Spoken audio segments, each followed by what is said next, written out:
Thank you Jesus. यावेळेस आपण प्रार्थना करूया. देवाच्या पवित्र नावाची आपण स्तुती करूया. Thank you Lord.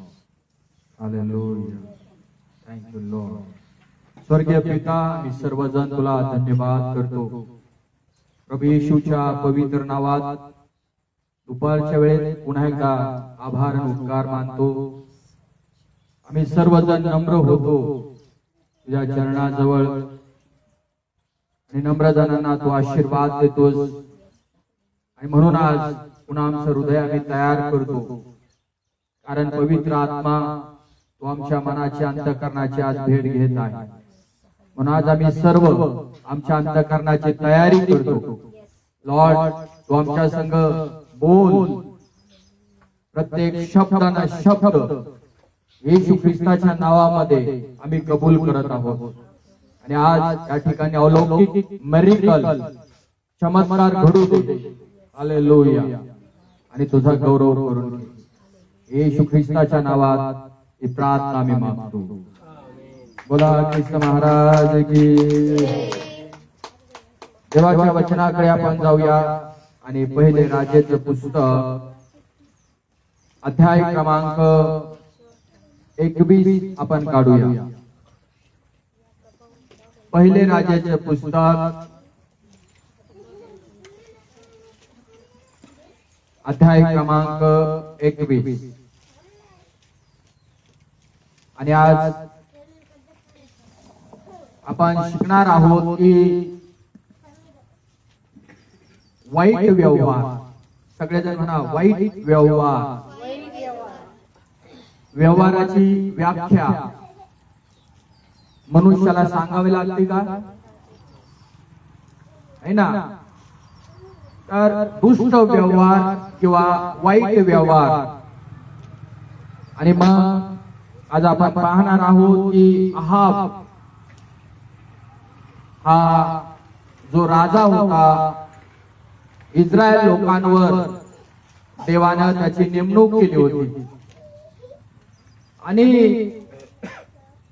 हा राजा देवाने जसा लोकांवरती नेमला किंवा त्याला अधिकारी किंवा देवानं त्याला राजा बनवला आहे, तर अहाबाच्या जीवनामध्ये फार लोभ आला. काय आला? लोभ आला. आणि लोभाने किंवा लोभाच्या साखळदंडाने असा तो बांधल्या गेलेला होता किंवा जखडलेला असा तो अहाब होता.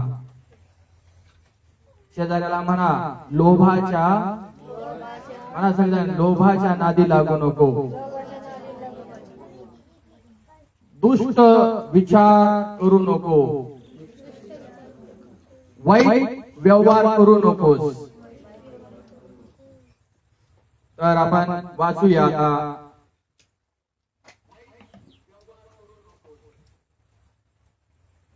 वचन क्रमांक 1. वरील गोष्टीनंतर असे झाले की इस्राएलकर नाबोत याचा द्राक्षीचा मळा इस्राएल येथे शमरोनाचा राजा अहाब याच्या राजवाड्यापाशी होता. तर आम्ही ही एक कथा किंवा त्या काळामध्ये घडलेली एक गोष्ट आहे. आणि हा नावाचा एक राजा होता. आणि तुम्ही आम्ही देवाच्या वचनामध्ये पाहतो की अहाबाच्या जीवनामध्ये देवानं सगळ्या गोष्टीचा पुरवठा केला होता. धन, पैसा, अडका, संपत्ती, सोने, नाणे, हिरे, माणिक, मोती. अहाबाला कशाचीच कमी नव्हती. आणि देवानं त्याला त्या ठिकाणी त्या काळचा राजा बनवलेलं होतं. आणि मग राजा जर तुम्ही आणि जरी पाहिलं तर राजाचं या ठिकाणी अहमदनगर जिल्ह्यामध्ये एक महाल आहे ना. औरंगाबाद मध्ये गेलं तर तिकडे एक, खाली बीडकडे गेलं तर तिकडे एक. प्रत्येक ठिकाणी त्याचं स्वतःच महाल होता, स्वतःच घर होतं. आणि म्हणून राजा जो आहे एकेकाळी कीर्तीला निघाला, प्रवासाला निघाला. आणि प्रवासाला निघाला असताना आपल्या घरी तो आला किंवा आपल्या राजमहालात तो आला आणि राजमहालात आलेल्या राजाने काहीतरी गोष्टी आपल्या जीवनामध्ये बघितल्या आहेत. याच्या शेजारीच या ठिकाणी नाबोत असं म्हटले गेलेलं आहे. तर नाबोताचा द्राक्षाचा मळा होता. म्हणा, नाबोताचा द्राक्षाचा मळा होता आणि त्याची जमीन जी आहे फार सुपीक जमीन होती. तो एक शेतकरी माणूस होता. जसा आपण शेतकरी आहोत तसा तो एक शेतकरी होता. आणि नाबोत या शब्दाचा अर्थ होता फळ. म्हणा सगळेजण, फळ. नाबोत या शब्दाचा अर्थ काय आहे? फळ. आणि तुम्ही हिब्रू भाषेत जर पाहिलं तर या ठिकाणी अहाबाला एक शब्द दिलेला आहे की वडिलांचा भाऊ. हिब्रू शब्द काय आहे? अहाब राजाला वडिलांचा भाऊ. म्हणा सगळेजण, वडिलांचा भाऊ. आणि मग तुम्ही आणि मी या ठिकाणी काही गोष्टी पाहणार आहोत देवाच्या वचनातून. तर अहाब जो आहे एवढा प्रॉपर्टी, संपत्ती, धन असून देखील हा लोभाच्या पाठीमाग धाव घेणारा एक व्यक्ती होता. मी काय गोष्टी सांगत आहे की पाठ मी प्रार्थना करत असताना होली स्पिरिट, पवित्र आत्मा माझ्या संग बोलत होता आणि देवाने या गोष्टी मला प्रगट केलेल्या आहेत. आणि त्याच्यावरती मला संदेश देण्यासाठी देवाने तयार केलं आणि मी त्याचा शोध करत होतो की प्रभू हे कुठं वचन आहे, हा द्राक्षाचा मळा कुठं आहे, हे काही मला माहित नाही. आणि मग मी शोधलं, स्टडी केला, त्याचा अभ्यास केला आणि मग तो विषय मी तुमच्या समोर आज मांडत आहे. आणि मग या ठिकाणी तुम्ही आज पाहतो की अहाब जसा हवस पाठीमाग त्याच्या लागली आणि तो म्हणतो की मला आता त्या नाबोत त्या व्यक्तीची काय पाहिजे? द्राक्ष मळा किंवा त्याची शेती ही मला घ्यायची आहे. हा, 1 पासून वाचूया 4 वाचनापर्यंत. वरील गोष्टीनंतर असे झाले की इस्रायलकर नाबोत याचा द्राक्षीचा मळा इस्रायल येथे शमरोनाचा राजा अहाब याच्या राजवाड्यापाशी होता. अहाब नाबोतास म्हणाला, तुझा द्राक्षीचा मळा माझ्या वाड्यानजीक आहे, तो मला दे, म्हणजे मी त्यात भाजीपाला लावेन. त्याच्याऐवजी मी तुला त्याहून चांगला द्राक्षीचा मळा देतो, किंवा तुझी इच्छा असल्यास मी तुला त्याचे पैसे देतो. नाबोत अहाबास म्हणाला, माझ्या वाडवडिलाचे वतन मी आपणाला द्यावे असे परमेश्वर माझ्या हातून न घडवो. तर या ठिकाणी आम्ही पाहतो की अहाबाच्या शेजारी नाबोत इस्रायल याचं जे शेत होतं त्याच्या एकदम राजमहालाच्या किंवा आपल्या भाषेमध्ये महालाच्या शेजारी त्याचं शेत होतं. आणि या अहाबाला याचं शेत खूप आवडलं. मला सांगता, शेत खूप आवडलं. आणि प्रामाणिकपणा जर त्याचा पाहिला तर तुम्ही आणि काही गोष्टी तुम्हाला मला बघायला मिळतील की तो व्यवहाराच्या पद्धतीने त्याच्या बरोबर अगोदर बोलू लागलेला आहे. आणि व्यवहाराच्या पद्धतीने तो त्याला सांगत आहे की माझ्या राजमहालाच्या शेजारी किंवा माझ्या घराच्या शेजारी तुझी ही शेती आहे, तुझा द्राक्ष मळा आहे आणि तो द्राक्ष मळा मला खूप आवडतोय. ती शेती मला फार प्रिय आहे, पसंत आहे. आणि मी तुला काय करत आहे, त्या शेतीच्या बदल्यामध्ये पैसे देत आहे. म्हणजे तो त्या ठिकाणी व्यवहार करत आहे. आणि तो म्हटला, जर ही शेती तुला पैशाने विकत तर द्यायची नसल तर त्या बदल्यामध्ये मी तुला काय करील, हे शेत मी घेईल आणि माझ्या दुसरीकडचं जे शेत आहे ते शेत चांगलं शेत मी तुझ्या नावावरती करून देईन, परंतु हे शेत तू मला देऊ. विचार तुम्ही आणि पाहिले तर देवाच्या लोकांनो अहाबाचे फार सुंदर विचार आहे. परंतु हा बाचा जो व्यवहार करण्याचा रूल्स किंवा जी पद्धत आहे ती तुम्ही आणि फार निराळी होऊन पाहत. आता तुम्ही या ठिकाणी जर वाचलं तर तुमच्या आणि माझ्या लक्षात येईल की अहाबाला काही कमी नव्हतं, परंतु हा आपल्या जीवनामध्ये फार लोभी होता. म्हणा सगळ्यांना लोभी होता. आणि मग तुम्ही आम्ही पाहतो की त्याला लोभ सुटला, तो शेतीचा लोभ सुटला. कशाचा? शेतीचा लोभ सुटला. आणि त्याने ठरवलं की मला ती शेती घ्यायची आहे आणि मला त्या ठिकाणी काय करायचं आहे, भाजीपाला लावायचा आहे. आणि तो काय म्हणतो नाबोथाला की तुझं शेत तू मला देऊन टाक, तुझं शेत म्हणा मला देऊन टाक, तुझं शेत मला देऊन टाक.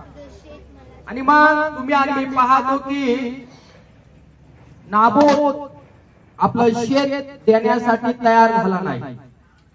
कारण नाबोताला हे जे शेत मिळालं होतं त्याच्या वडील पार्जित शेत होतं.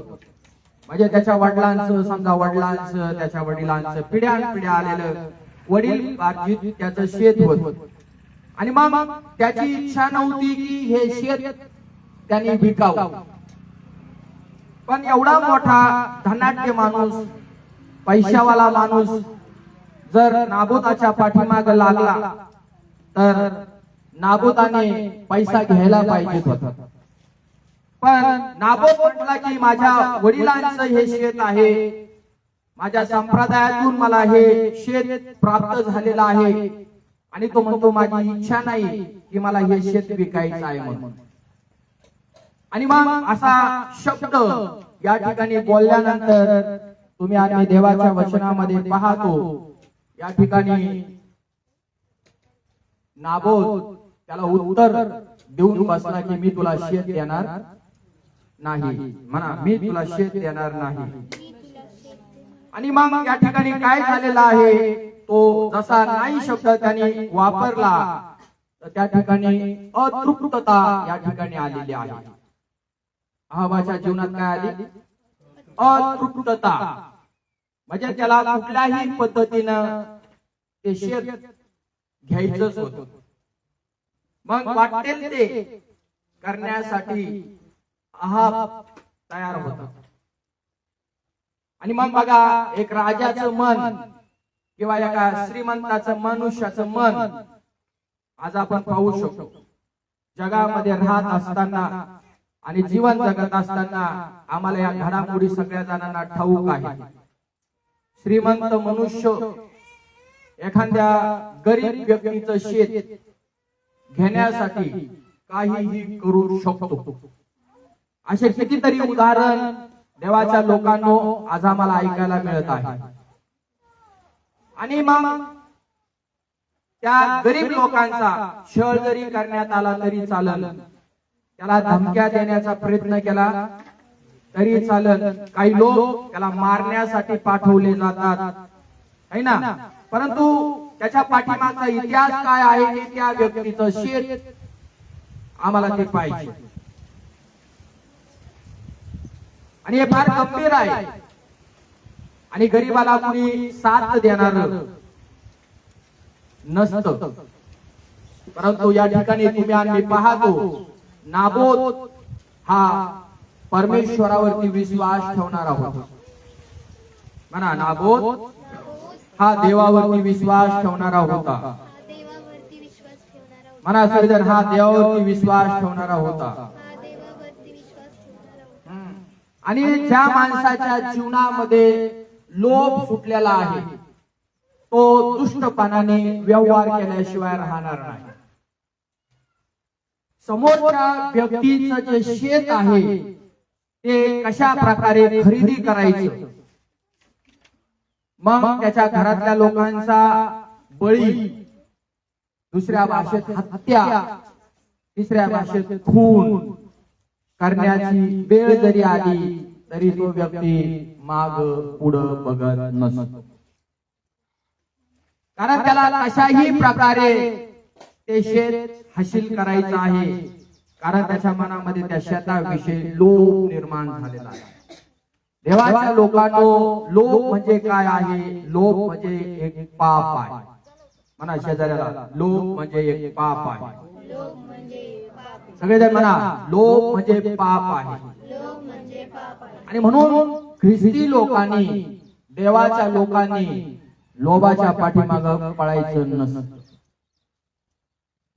जगातील लोक पळतात, जगातील लोक धावतात, जगातील लोक त्याच्या पाठीमागं धावत असतात आणि त्यांना ते प्राप्त करायचं असतं. आणि ते मग कुठल्याही थरीला जातील, कुठल्याही स्टेपला जातील आणि ते प्राप्त करतील ते. परंतु ख्रिस्ती लोकांनी किंवा देवाच्या लोकांनी आपल्या जीवनामध्ये एक गोष्ट लक्षात ठेवली पाहिजे की मी देवाचा माणूस आहे. म्हणा आमेन. मी देवाचं लेकरू आहे. आणि देवाच्या लेकरांनी लोभ जर धरायचा असेल तर देवाचा लोभ धरावा, देवाच्या वचनाचा लोभ धरावा, देवाच्या भक्तीचा लोभ धरावा. म्हणाल कोणी आमेन. देवाच्या स्तुतीचा लोभ धरावा, देवाच्या सेवेचा लोभ धरावा, देवाची आराधना करण्याचा लोभ धरावा, देवाची सुवार्ता गाजवण्याचा लोभ धरावा. जे काही तुम्हाला फर्स्ट देवाचं करता येईल त्याचा तुम्ही लोभ धरला पाहिजे. कारण देवाचा लोभ धरणारा मनुष्याला पापी म्हणता येणार नाही. म्हणून आज विश्वासणाऱ्या लोकांना हे जीवनामध्ये शिकणं फार महत्वाचं आणि फार गरजेचं आहे. परंतु आम्ही ख्रिस्ती लोकांचं जीवन जरी पाहिलं तर ते आज या गोष्टीच्या पाठीमागं धावत आहे. आणि म्हणून खूपसे ख्रिस्ती लोक जे आहेत ते बरोबर वेळेवरती देवाचा मान, सन्मान, आदर करत नाही. म्हणायला ते स्वतःला म्हणतात मी देवाचा माणूस आहे, मी देवाची स्त्री आहे. पण ऍक्च्युअली जर तुम्ही आणि मी पवित्र शास्त्रात पाहिलं तर ते देवाचे माणसं नाही. कारण देवाची माणसं फक्त बोलत नसतात तर देवाची माणसं त्याप्रमाणे वागत पण असतात. बोला ख्रिस्त महाराज की. आपल्याला वागणारे लोक बनायचे आहे. आम्हाला स्टँडर्ड लोक बनणं महत्वाचं आणि फार गरजेचं आहे. मी बोलून दाखवणार नाही तर माझ्या लाईफ मध्ये, माझ्या जीवनामध्ये मी करून दाखवणारा व्यक्ती आहे. आणि नाबोत हा आपल्या वडील पार्जितीत जी काही शेती त्याला मिळाली, वडिलांचा वतन भाग जो काही त्याला मिळाला आहे, तो प्रामाणिकपणे त्या आपल्या शेतामध्ये परमेश्वराकडे पाहून ते शेत पिकत होता. आणि परमेश्वर त्या ठिकाणी ते फळ त्याच्या शेतामध्ये द्यायचा. आणि विश्वासाने तो त्या शेतामध्ये जे काही पीक लावत होता किंवा द्राक्ष मळा लावत होता किंवा जे काही तो पीक आणायचा ते पीक एकदम बेस्ट असायचं. आणि मग एकदम बेस्ट जर पीक आलं, एकदम सुंदर जर पीक आलं तर साहजिकच शेजारी पाजारी जाण्या येण्याचे जे लोक असतात ते पाहतात आणि पाहिल्यानंतर त्यांच्या नजरा फाकतात आहे ना. कारण का त्यांचं शेत तसं नसतं. खूपशे लोक साक्ष देतात, गवाही देतात, लोकांना चांगलं शेत आहे ना, चांगली शेतीवाडी आहे, बोर आहे, विहीर आहे. त्या बोरला विहिरीला भरपूर पाणी पण आहे. मात्र शेती करत ते असताना त्यांच्या शेतामध्ये ते जसं फळ पाहिजे किंवा जसं पीक पाहिजे तसं पीक उत्पन्न होत नाही. का उत्पन्न होत नाही? त्यांना एक लोभ असतो. हालेलुया. त्यांना काय असतो? लोभ असतो. तो देवाच्या पाठीमागे पळणारा व्यक्ती नसून तो त्या लोभाच्या मागे पळणारा व्यक्ती असतो. आणि मग आम्ही पाहतो की अशा लोकांचं जे शेत आहे, शेत त्यांचं पिकत नसतं. आणि मग कुठला तरी विश्वासणारा माणूस जर तुम्ही आणि जरी पाहिला, तो नेहमी आपल्या देवाकडे आपलं लक्ष लावत असतो. आणि त्या शेतामध्ये जे काही वतन भाग वडिलांच्या आशीर्वादाने त्यांना मिळालेला असतो, तो वतन भाग देवाकडे पाहून तो शेती करत असतो. 1/2 एकर शेती असू द्या, 1 एकर शेती असू द्या किंवा 10 गुंठे शेती असू द्या, प्रामाणिकपणे तो परमेश्वराकडे पाहतो आणि प्रार्थनापूर्वक येशू ख्रिस्ताच्या नावाने तो प्रार्थना करून त्या शेतीमध्ये जे काही पीक लावतो, देव भरोशावर, आमेन, देव भरोशावरती जे काही पीक लावतो ते पीक तुम्ही आणले जरी पाहिलं तर देवाच्या लोकांना उत्तम पीक परमेश्वर त्या शेतामध्ये उगवतो. म्हणाल का आमेन? उत्तम पीक परमेश्वर त्या शेतामध्ये त्या विश्वासणाऱ्या भावाला, बहिणीला, आईला, वडिलांना देत असतो. आणि ज्यावेळेस मग आजूबाजूचे लोक आमच्या शेताकडे पाहतात त्यावेळेस जळफळू लागतात ते आमच्या पिकाकडे पाहून, नाही का? कसे लागतात? जळजळ करतात, त्यांचे डोळे असे सलसल सलसल करतात, आहे ना? आणि सहजासहजी बोलून जातात. काय करतात हे लोक काय माहित नाही, आम्हाला एवढं पाणी आहे, आम्हाला विहीर आहे, आम्हाला बोर आहे, हे आहे, ते आहे, एवढा आम्ही राब राब राब आमच्या शेतामध्ये राबतोय, कष्ट करतोय, मेहनत करतोय, परंतु आमचं पीक असं आलं नाही. परंतु हे लोक थोडंफार वाकडं तिकडं काहीतरी करतात आणि त्यांचं पीक जरी पाहिलं ना तर एकदम बेस्ट पीक येते. देवाच्या लोकांनो, पीक आणणारा आम्ही नाही तर पीक वाढवणारा किंवा त्याला उगवणारा हा परमेश्वर आहे. आणि त्या परमेश्वराची तुम्ही आणि मुलं आहोत, लक्षात ठेवा. आणि म्हणून देवाच्या वचनामध्ये लिहिलं आहे, नाबोत म्हणजे त्याचा अर्थच होतो फळ. आणि नाबोत नेहमी परमेश्वराकडे आपल्या शेतासाठी पाहायचे. किती लोक आहेत जे काही आपल्याला वडील पार्जित शेत मिळालेलं आहे त्याच्यासाठी देवाकडे पाहून ते शेत करायचं. नेहमी लक्षात ठेवा, कारण तुमचा परमेश्वर, माझा परमेश्वर आम्हाला कधीच लज्जित आणि फज्जित करणार नाही. आणि जे शेत आम्हाला देवानं दिलेलं आहे वडिलाच्या आशीर्वादानं, ते शेत आम्ही विकलं पण नाही पाहिजे. जगामध्ये तुम्ही जर पाहिले ना, लोक म्हणतात तिकडे कारखाना झाला, विकून टाका, विकून टाका, चांगला पैसा येईल, चांगला माल येईल, आहे ना? आपण हे करू, आम्ही बंगला बांधू, आम्ही गाडी घेऊ, आम्ही असं करू, तसं करू, विकू नका. खूपशे लोक आम्ही पाहतो ते शेत विकून टाकले त्यांनी. तुम्ही काय विकता आणि आम्ही काय विकतो आमच्या लक्षात येत नाही. परमेश्वराच्या वचनात हे बसत नाही. बोला कृष्ण महाराज की. हा, जर दुसरा विकत असेल तर आपण ते घ्यायला काय अडचण नाही, पण देवाच्या लोकांनी विकलं नाही पाहिजे. कळते तुम्हाला? देवाच्या लोकांनी विकलं नाही पाहिजे. आणि मग या ठिकाणी तुम्ही आम्ही पाहतो की लोकांची जी नजर आहे ना आमच्या शेताकडे पाहून किंवा शेतामध्ये आलेल्या फळाकडे पाहून लोक जळफळू लागतात.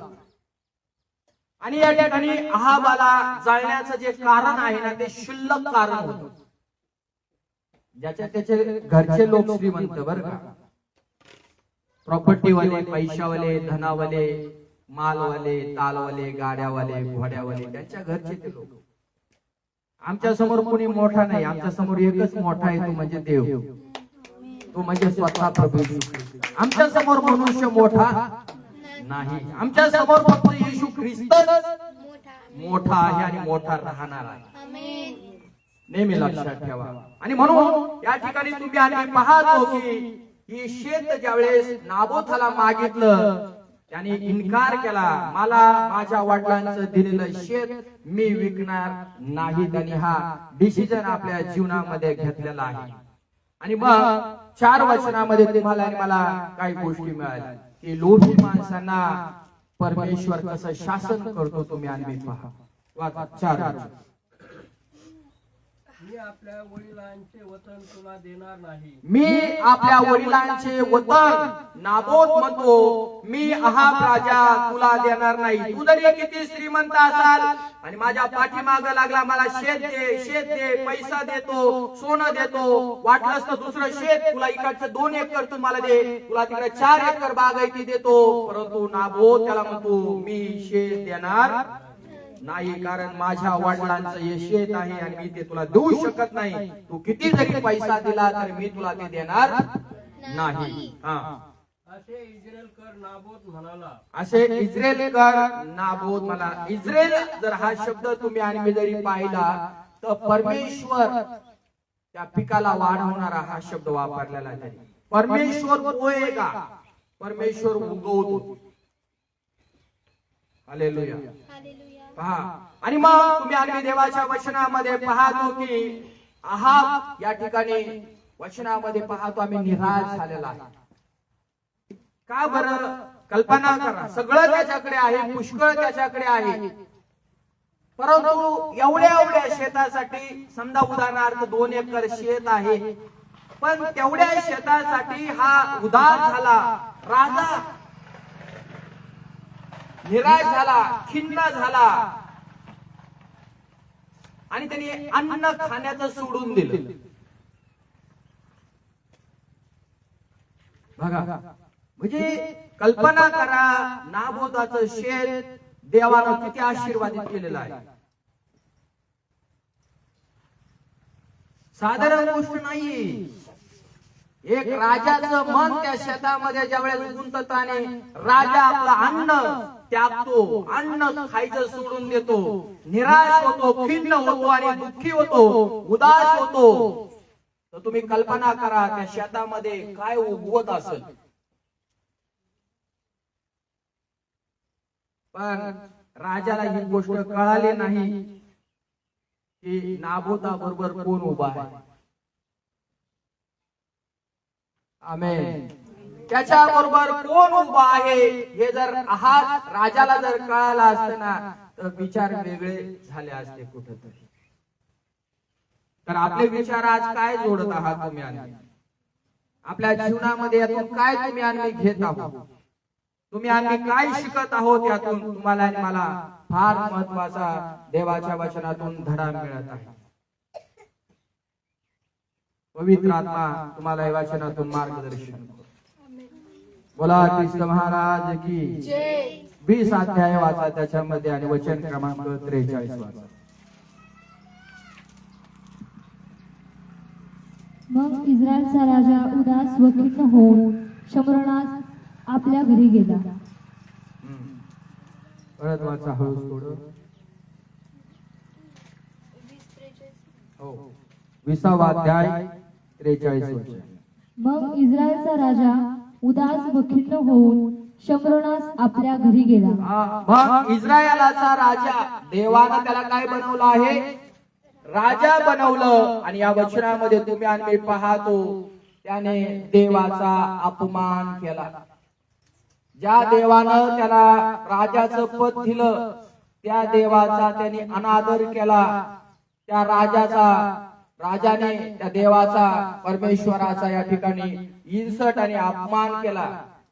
काय देवाने आमच्या जीवनावर, आमच्या घरांवर, आमच्या कुटुंबावरती दया केलेली आहे? काय तुम्ही असे लोक आहात का देवाचा अपमान करत आहात? आमच्या बोलण्यातून, आमच्या पाहण्यातून आणि आमच्या वागण्यातून जे काही देवाने आजपर्यंत तुमच्या आणि माझ्या जीवनात केलेलं आहे, कधीच विसरू नका की प्रभूने आमच्यावरती किती मोठी दया केलेली आहे. धाड धाड आपल्या जीवनातील, आपल्या मनातील, आमच्या ओठातील आम्ही बोलून जातो, परंतु आम्ही कोणाच्या विरुद्ध बोलतो हे तुम्हाला आणि मला कळत नाही का? परमेश्वराच्या वचनात दिलाय त्याने अपमान केला आणि परमेश्वराला हा राजा शरण आला नाही. अशा परिस्थितीत काय करणं महत्वाचं आहे? देवाला शरण येणं फार महत्वाचं आणि फार गरजेचं आहे.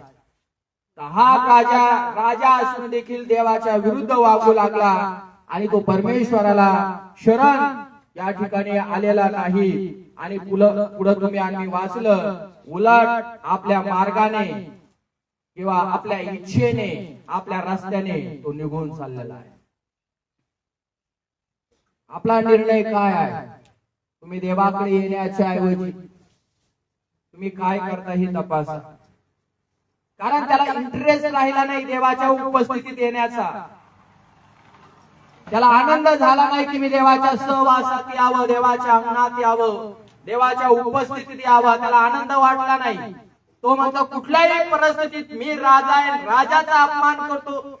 एवढा एवढा छोटा माणूस आणि त्याला शेत मागितलं आणि त्याचं शेत तो मला देत नाही. राजाचा अपमान आहे ना. राजा बोले आणि दल. राजाने जी आज्ञा केली प्रजेने ती आज्ञा मान्य करायला पाहिजेत होते, परंतु नाबोताला हे माहित होतं की माझा राजा हा परमेश्वर आहे. तुम्हाला ही गोष्ट आणि मला ही गोष्ट माहिती की आमचा निर्माण करणारा देव कोण आहे. तोच आमचा निर्माण करणारा परमेश्वर आमच्या जीवनाचा राजा आहे. लक्षात ठेवा. कुणी काही सांगावं आणि आम्ही त्याची गुलामी करावं हे आमच्या मनाला आणि जीवनाला शोभणाऱ्या गोष्टी नाहीयेत. आणि मग त्या राजाला इंटरेस्ट नाही राहिला. तो म्हणतो त्या नाबोताने मला शेत दिलेलं नाही. त्या नाबोताचा आता मला भेद पाहावा लागेल, काहीतरी करावं लागेल त्या नाबोताचं. एवढ्या प्रांताला समजणारा किंवा सांभाळणारा राजाला तो जर त्याच्या शब्दाला मान देत नाही तर त्याला शिक्षा झालीच पाहिजे. आणि मग वचनामध्ये तुम्ही आम्ही पहा तो एकदम तो उदास झालेला आहे.